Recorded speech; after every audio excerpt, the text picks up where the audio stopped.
எனக்கு பிடிச்ச முதலமைச்சர் வந்து கலைஞருங்க. ஏன்னா நான் வந்து டிஎம்கே காரங்க. இருந்தாலும் மோடி வந்து நல்ல ஒரு நிர்வாக திறமை உள்ளவர், நல்ல ஜென்டில்மேனு, ஓகே, நல்ல ஒரு சோசியலிச டைப்.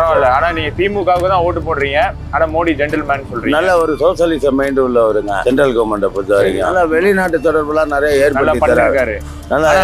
இந்தியாவுடைய எதிர்கட்சி தலைவர் என்ன சொல்றாரு, மோடிக்கு வந்து வெளிநாட்டு கொள்கையே தெரியலங்கிறாரு. ஆனா நீங்க தெரியுங்கிறீங்க. இல்ல அதுக்கு காரணம் அப்படி சொல்றாருன்னு கேட்டாங்கன்னா, அப்படி எல்லாம் சொன்னாதாங்க எதிர்கட்சியா இருக்க முடியும். அதுதான் உண்மை. அது இல்லைங்கிறீங்க. உண்மை. நல்லா பண்றாரு. அவர் போற இடத்துல நல்ல தொழில் தொடர்புலாம் ஏற்படுத்தி தராருங்க. இன்னும் எத்தனை வருஷம் மோடி அரசு இருந்தா நல்லதுன்னு நினைக்கிறீங்க? என்ன கேட்டா இன்னும் 2 பேர் இருந்தா கூட நல்லது. 10 வருஷம் மத்தியில பாஜக ஓரளவுக்கு டர்ம் இதாயிருங்க. முழுமையான வல்லரசு ஆகுறதுனால ஒரு 10% நாங்களும் வல்லரசுக்கு வருவோம் அப்படிங்கிற ஒரு நம்பிக்கையோட செயல்படலாம்.